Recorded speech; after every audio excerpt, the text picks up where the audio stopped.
En esta charla les voy a hablar sobre medicina de precisión y específicamente cómo esta la podemos usar en oncología. Esta charla tiene 4 contenidos. En un principio les voy a hablar sobre las ciencias ómicas y cómo estas ayudan al tratamiento del cáncer. En una segunda instancia voy a hablar sobre las inecualidades étnicas en cáncer. Posteriormente voy a hablar sobre las bases moleculares de estas disparidades que ocurren en cáncer.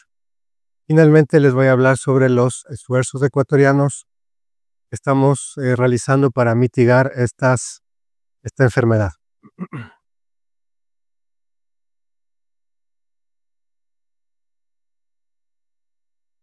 Entonces, un poco para introducir la temática, en el 2022 pues se presenta esta secuencia del genoma que es la más completa que hemos tenido hasta el día de hoy.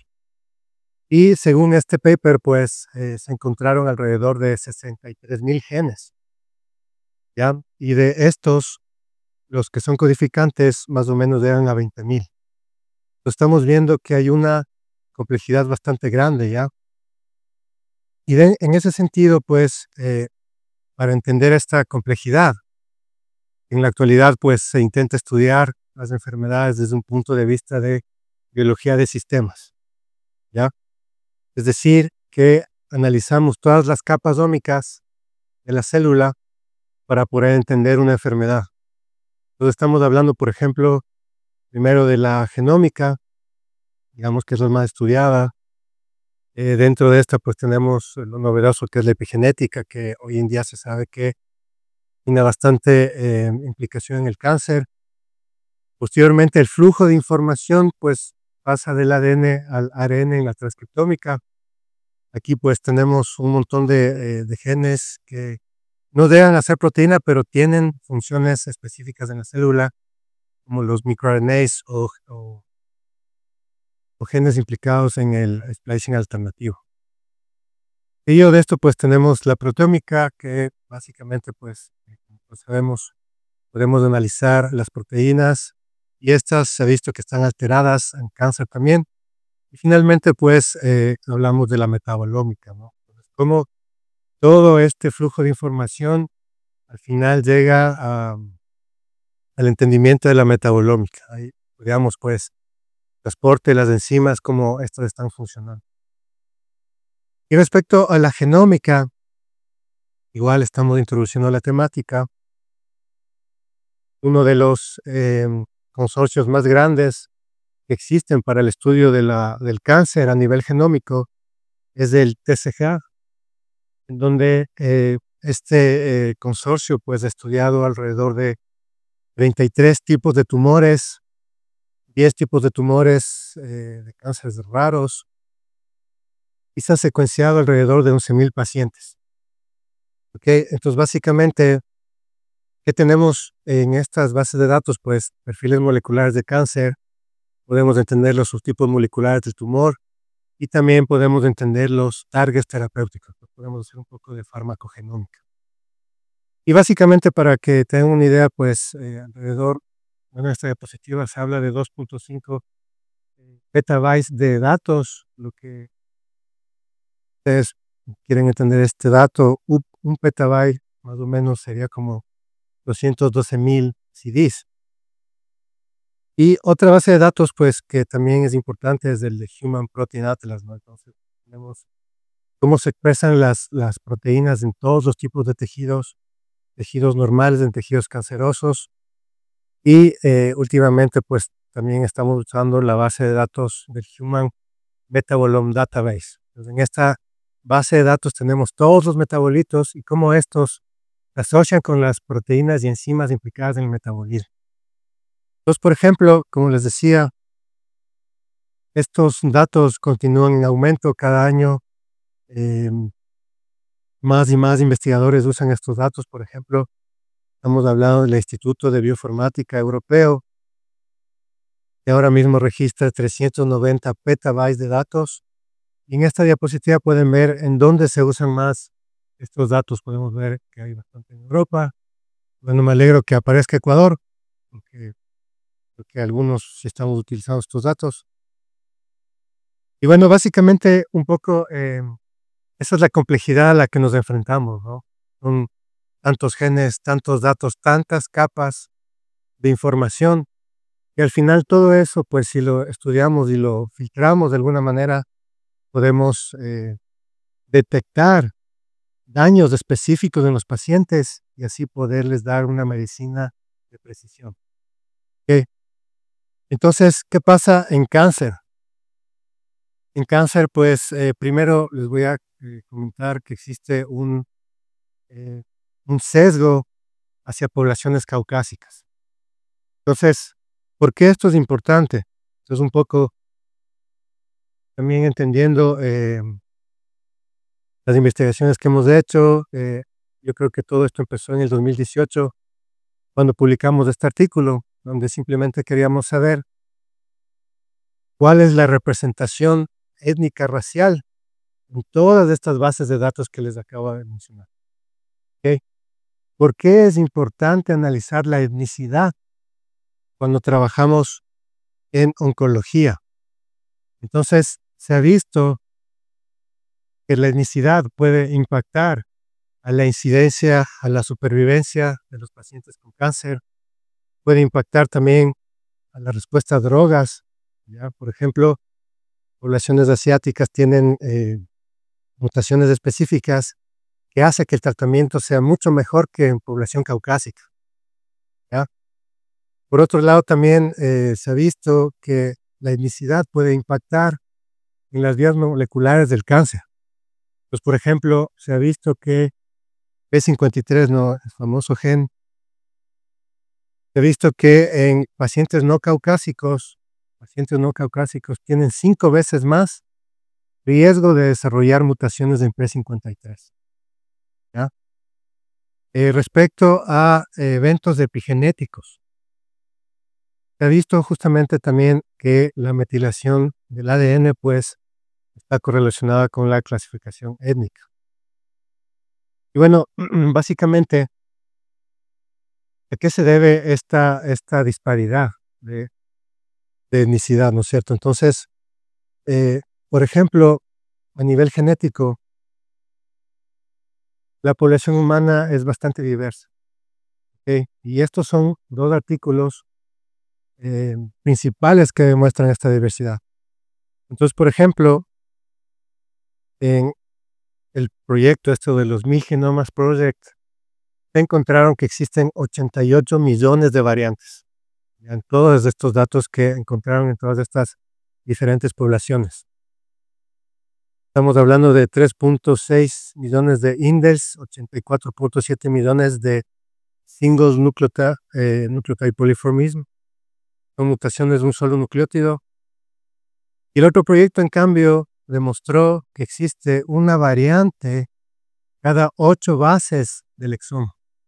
Pues es bastante diverso el genoma humano y en las poblaciones. Entonces, en ese sentido, la investigación que les estoy presentando, pues nosotros intentamos ver esta representatividad étnica en los diferentes aspectos de la investigación oncológica. Pues, por ejemplo, aquí tenemos el primer aspecto, que sería el aspecto fundamental, que sería después de tomar una biopsia del paciente, pues podemos desarrollar líneas celulares o hacer modelos de investigación en ratones. Después tenemos los biobancos. Y en ese sentido, pues con todas estas muestras se ha intentado descubrir pues, los aspectos fundamentales de cómo se desarrolla la enfermedad. Posteriormente a esto, pues con esta información tenemos el desarrollo de drogas y al final pues termina en ensayos clínicos. Entonces, si ustedes ven estos porcentajes alrededor de todo el ciclo de investigación del cáncer, podemos ver que la mayoría de muestras son de origen caucásico. Y el siguiente porcentaje vendrían a ser muestras que no se saben el origen caucásico. Entonces, por ejemplo, donde más vemos este sesgo en la parte genómica. Es justamente la parte en donde nosotros intentamos hacer la medicina de precisión. Y aquí les voy a dar un ejemplo. A partir de todos estos datos en melanoma, se descubre pues que existen 4 subtipos moleculares. Los que ustedes ven ahí: BRAF, RAS, triple negativo y NF1. Y aquí están los porcentajes. En base pues a esta genética, te dan pues el tratamiento específico, inhibidores de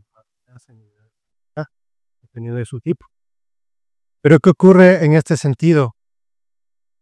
Cuando vemos la etnicidad de todas las muestras que se usaron para detectar estos subtipos, podemos ver que la mayoría son de origen caucásico. Entonces, estos subtipos moleculares están representando sobre todo una genética caucásica, no algo que nos represente a nosotros como población. Pues, por ejemplo, el melanoma es una enfermedad que se produce obviamente por daño por radiación ultravioleta. Y si ustedes ven este índice de radiación ultravioleta, podemos ver los colores, ¿no? La mayoría, pues, está en blanco, es el índice más alto. ¿Y dónde vemos estos índices más altos? Pues en el Ecuador. Pues evidentemente, nuestro país posiblemente tenga otras mutaciones de las que se descubrieron, de las que les acabo de mostrar. No solo es eso, sino que en Latinoamérica existe otro tipo de melanoma, que es el melanoma acral, que se da en las palmas de las manos y en los pies. No tiene nada que ver con la radiación ultravioleta. Este tipo de cáncer no está en el TCGA, no está analizado por los grandes consorcios, ¿ya? ¿Por qué? Porque obviamente su incidencia no es tan grande en los países del norte. ¿Qué pasa, digamos, a nivel histológico? A nivel de biomarcadores. Para las personas que están en la clínica, seguramente habrán escuchado el biomarcador Ki-67, ¿verdad? Que es un marcador de la proliferación tumoral. Entonces, en ese sentido, aquí podemos ver una imagen de histopatología. Para los que no saben, pues, las proteínas en los tejidos, cuando estamos investigando cualquiera, se van a teñir de marrón. Entonces, en el normal, pues, Ki-67 no se expresa, en el tumoral sí se expresa. Y justamente aquí hay un estudio en donde estudian Ki-67 en 2 poblaciones diferentes. Una es población europea, la mayoría caucásica, y la otra es población árabe. Y encuentran que el índice o el marcado de Ki-67 es mucho mayor en mujeres de origen árabe comparado a mujeres de origen europeo. Por ejemplo, si una mujer árabe se hace este análisis en Europa, posiblemente le digan que tiene una progresión tumoral más avanzada de lo normal, cuando poblacionalmente ya presenta una sobreexpresión. Entonces, esas diferencias pueden llevar a un mal diagnóstico. ¿Okay? Entonces, bueno, nosotros continuamos y en el año pasado publicamos esta investigación en la revista de JCO Precision Oncology. Y en esta revista, pues, lo que quisimos hacer es continuar monitoreando esta representatividad étnica en la genómica y en los clinical trials. Entonces, en ese sentido, el primer paper que les mostré fue el 2018. 2022 podemos ver que hay un aumento significativo de las muestras en esta base de datos. Es muy importante, pero sin embargo, la mayoría de muestras son de origen caucásico, y aquí en gris son muestras que no se sabe su origen étnico. ¿Okay? Entonces, continuamos con este sesgo caucásico y esta problemática. Los GWAS, en el 2018 habían 6 millones de muestras, 2022 23 millones, y sin embargo continuamos otra vez con este sesgo de población caucásica. Esto ocurre a nivel genómico. A nivel de ensayos clínicos, tenemos el sesgo de población caucásica, pero aquí vemos que un aumento de muestras de origen desconocido. Entonces esto es lo que pasa a nivel internacional. Y justamente pues al final de esta presentación les voy a mostrar qué es lo que estamos haciendo nosotros para mitigar todos estos problemas que les he mostrado. Entonces, en ese sentido, como les había dicho al principio, quería hablar también un poco sobre cuál es la parte molecular de estas disparidades. Ya sabemos, por ejemplo, en asiáticos que responden mejor, y así sucesivamente en otras poblaciones de diferentes tipos de, de respuestas. Entonces nosotros publicamos hace poco también eh, este capítulo del libro en donde hicimos una revisión de cuáles son los puntos moleculares en donde existen estas diferencias entre poblaciones. ¿Ok? Entonces un poco les voy a mostrar en esta diapositiva. Esta diapositiva muestra el flujo de la información genética. ¿Ok? Entonces nosotros aquí tenemos el cromosoma, tenemos la exona para representar la epigenética, tenemos el ADN, ¿verdad?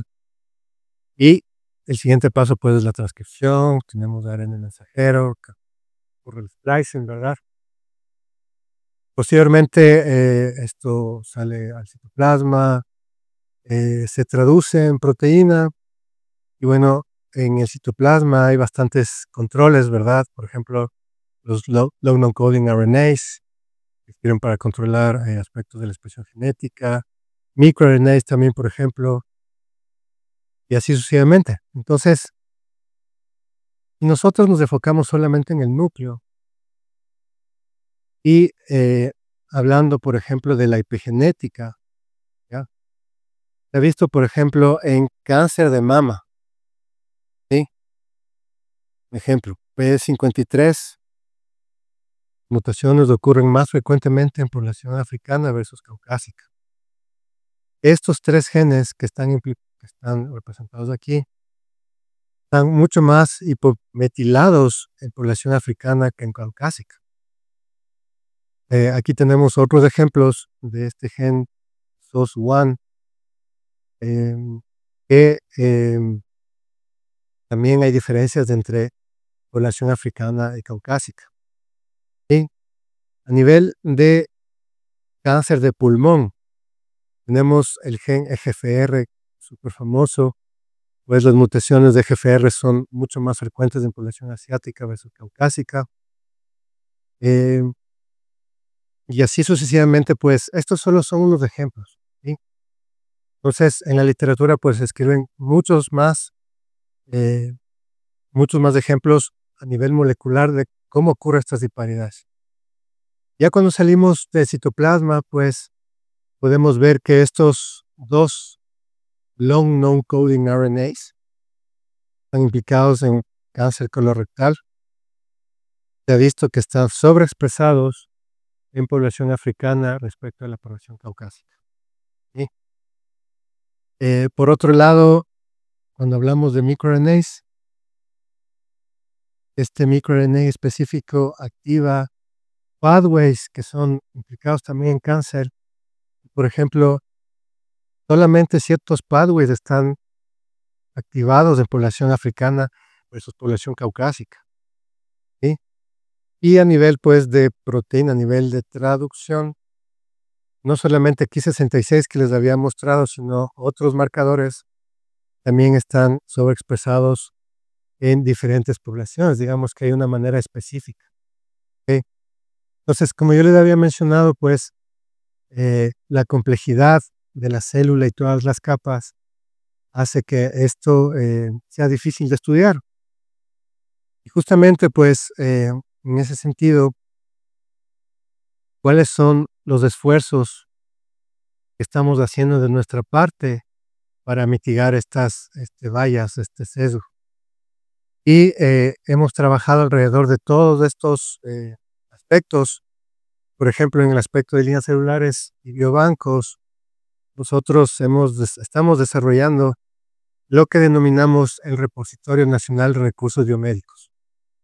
¿Sí? Entonces, en ese sentido, ¿cuál es el objetivo de este repositorio?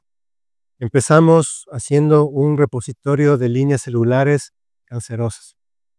¿Cómo funciona este repositorio? La mayoría de estas líneas celulares fueron donadas por los laboratorios en donde trabajamos en Europa, pero también hemos ido de alguna manera como intercambiando. Es un biobanco que no tiene fines de lucro. ¿Ok? Entonces, por ejemplo, si alguno de ustedes necesita alguna línea celular para alguna investigación, simplemente la puede adquirir. Tenemos un reglamento, algunas cosas que se deben cumplir. También hacemos intercambio de líneas celulares. En ese sentido, hemos conseguido 16 líneas celulares más con laboratorios que trabajan en Loja, por ejemplo, también. Y ahora en este biobanco, es pequeño relativamente, pero tenemos varios tipos de cáncer. ¿Ok? Esto es un repositorio que fue una iniciativa tanto de la parte académica como de la industria. Entonces empezamos a trabajar con Novandina, que es una empresa que está haciendo bioprospección de compuestos ecuatorianos. Y pues ellos están estudiando estos compuestos de líneas celulares, pero ellos también nos financian la traída de las líneas celulares, conservar las líneas celulares. Entonces, de alguna manera es un proyecto que estamos sacando de parte y parte, ¿no? Este proyecto no solo es parte de la UID, lo hemos trabajado con la PUSE también, el laboratorio de Miriam Rivera, en el CICEAL, y también con la ESPE, con el laboratorio de Maribel Torres. Bueno, con eso empezamos, pero a largo plazo lo que queremos hacer es líneas celulares étnicamente diversas, líneas celulares de nuestros pacientes, ¿sí? Entonces, eso es lo que vamos a realizar a mediano y largo plazo, y les voy a mostrar también al final un proyecto interesante que tenemos en ese sentido. ¿Qué estamos haciendo respecto al desarrollo de drogas? Pues después de esta conferencia tenemos la conferencia de la doctora Peña, quien pues nos va a hablar justamente del desarrollo de compuestos contra una mutación específica del cáncer, que es BRAF V600E. Es una mutación que ocurre en tumores cerebrales y usualmente pues es una de las más difíciles de tratar. Entonces la doctora Peña les va a mostrar qué es lo que hemos logrado hasta entonces. ¿Qué pasa a nivel genómico, a nivel de los, digamos, de los procesos fundamentales del cáncer? Es aquí en donde nosotros un poco más nos enfocamos. Les voy a hablar de una manera corta sobre algunas investigaciones que hemos hecho en ese sentido. Esto fue mayoritariamente la tesis de Jennifer García, que está aquí presente también. Básicamente, pues en esta investigación estuvimos trabajando con cáncer de colon y cáncer colorectal, con un grupo de proteínas, que son las proteínas de unión al ARN. Como les había dicho, en esta complejidad, el ARN es clave porque ahí es donde ocurre la mayoría del control de la expresión genética. Incluso a nivel evolutivo se habla del mundo del ARN, en donde antes, pues, la vida existía solo con ARN, no proteínas ni ADN, obviamente. No se ha comprobado. Y bueno, en esta investigación analizamos alrededor de 1800 proteínas, ¿sí? Y encontramos que 3 pueden describir un estado clínico del cáncer colorectal. Y esto fue justamente lo que tuvimos una solicitud de patente sobre esto. Y también les quería hablar, pues, de otro proyecto que ha durado 5 años. Este proyecto es la tesis de doctorado de Isaac Armendariz, que acabó de defender la tesis. y este artículo es el último de su tesis. Entonces, en este artículo lo que nosotros estudiamos fue el alargamiento alternativo de los telómeros, que es un proceso molecular complicado que ocurre en el cáncer, cuando el cáncer se desarrolla. Entonces, como ustedes pueden ver en este sentido, nosotros no solamente analizamos la parte genómica, sino también llegamos a la parte metabolómica, gracias a todas estas bases de datos. Y entendimos de manera general, pues una base, digamos, de este proceso, el entendimiento. Entonces, no voy a mostrar detalles porque es un poco más biología, eh, informática, código y demás, pero que sepan que hemos logrado entender de mejor manera este proceso y si desean pueden visitar pues el artículo de Polycom Plus One. Y finalmente, pues, ¿qué estamos haciendo respecto a la genómica del cáncer? Finalmente vamos a poder nosotros realizar genómica en pacientes ecuatorianos. Es la primera vez que hay un proyecto de esta índole. Finalmente conseguimos financiamiento por parte de SEDIA para realizar este proyecto. Sí. Entonces, los primeros datos de Ecuador respecto a qué genes tenemos mutados y en qué nos vamos a especializar en este proyecto, pues en el cáncer gástrico. ¿Por qué en cáncer gástrico? Pues se ha visto, sobre todo en población que vive en altura, la incidencia del cáncer gástrico y la mortalidad son las más elevadas en Ecuador. No sabemos por qué en poblaciones como Tungurahua hay más mortalidad de cáncer gástrico. Entonces, como yo les mostraba, hay muchas diferencias a nivel genético, epigenético, taxonómico entre poblaciones. La pregunta ahí es, ¿cuál de estas hay en nuestra población? ¿Sí? Entonces, este proyecto va a empezar en 2026. Estamos definiendo los últimos aspectos administrativos, sobre todo con Solca. Es un proyecto que estamos trabajando varias instituciones, ¿no? Como por eso les decía, es un esfuerzo del Ecuador. Y muchas de las personas que han trabajado en esto están en esta conferencia. Y pues justamente no me queda más que agradecerles. Básicamente yo quiero agradecer a todos los miembros del Laboratorio de Ciencia de Datos Biomédicos, que es el laboratorio que fundé en la UID cuando entré. Poco a poco se ha ido consolidando este laboratorio. Ahora tenemos gente de varias disciplinas, ¿no? Como les decía en otras conferencias, en ese sentido, pues la investigación ahora es multidisciplinaria, ¿verdad? Entonces, yo, por ejemplo, me enfoco más en la parte básica, en la parte molecular de la enfermedad, pero nosotros también colaboramos con psicólogos clínicos. Aquí tenemos Alberto Indacochea y David Pesantes, pues ellos nos colaboraron bastante. Ellos no son ecuatorianos. Bueno, David Pesantes sí, él es cuencano, es más, él es cuencano. Bueno, él vive en Barcelona.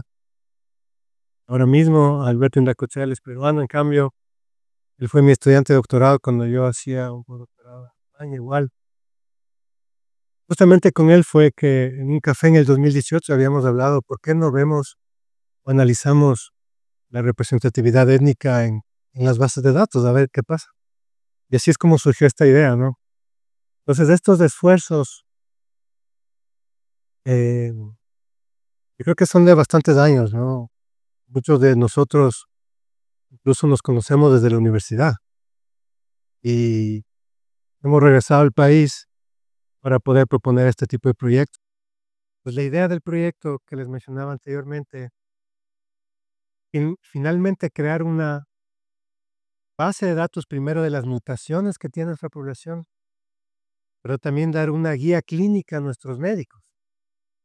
Una guía clínica que te diga, oye, en esta población hay tanto porcentaje de esta mutación, le puedes dar este medicamento específico, o incluso hay mutaciones que si tú la tienes, no puedes recibir medicamentos porque sería tóxico en tu organismo. Entonces, finalmente vamos a lograr tener una guía clínica, algo que en un país desarrollado, pues obviamente es algo que da todos los días, ¿no? Y que aquí en el 2025 ni siquiera sabemos qué mutaciones tiene nuestra población. Entonces, en ese sentido, finalmente, como les digo, es un esfuerzo de muchas personas. Ahora Alberto y David trabajan para AstraZeneca y bueno, esperemos que en algún momento puedan también hacer nuestras investigaciones. Por otro lado, también quiero dar las gracias a la doctora Miriam Rivera, de quien me voy a detener un poco porque gracias a la doctora Miriam Rivera hemos podido hacer estas investigaciones. ¿Por qué? Porque em, en la UID estamos construyendo un laboratorio, todavía no tenemos todas las facilidades, pero la PUSE, el CICEAL, tiene un laboratorio gigante, incluso de seguridad 4. En ese sentido, estamos como poniendo todos los esfuerzos de todas las universidades para poder analizar las muestras, extraer el ADN, hacer los exomas. La mayoría del dinero de SEIA se va a ir solo en los pacientes en los exomas. ¿Sí? Y gracias, pues, doctora Miriam Rivera fue nuestra profesora en la universidad en el 2005, o sea, 2000, ya hace 20 años básicamente. Entonces, todavía continuamos trabajando. Ustedes pueden ver cómo hemos ido poco a poco con la ayuda de profesores, amigos, colaboradores, y estudiantes. Y en ese sentido, pues también quiero agradecer a Eric y a Carla, quienes les conocimos en una conferencia como esta. Ellos les interesó lo que hacíamos. Justamente aquí también les invito a que nos contacten si quieren trabajar con nosotros en cualquier aspecto para mitigar todos estos problemas, a nivel genómico, a nivel clínico, revisiones sistemáticas podríamos hacer también. Eh, muchos alumnos hemos reclutado de esta manera, digo. Y obviamente, ¿cómo no voy a agradecer al doctor Andrés López? Y ya les presentó aquí también, no sé dónde anda, creo que anda por afuera. Pero bueno, con él hemos trabajado bastante también en este sentido, sobre todo a nivel bioinformático, ¿sí? Y pues, como les decía, también un agradecimiento pues a las instituciones, sobre todo a la UID y sobre todo a las personas administrativas, porque sin ellas pues estos proyectos no salen adelante.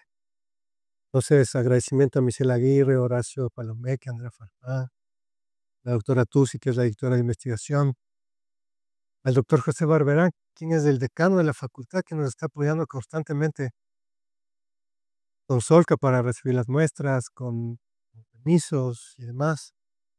A la doctora Natalia Romeo también, a María Laura López, quienes pues nos dan las facilidades académicas para poder hacer la tesis. Finalmente, pues de todas las instituciones que han colaborado en las investigaciones y en los proyectos futuros que tenemos. Y a ustedes muchas gracias por su atención.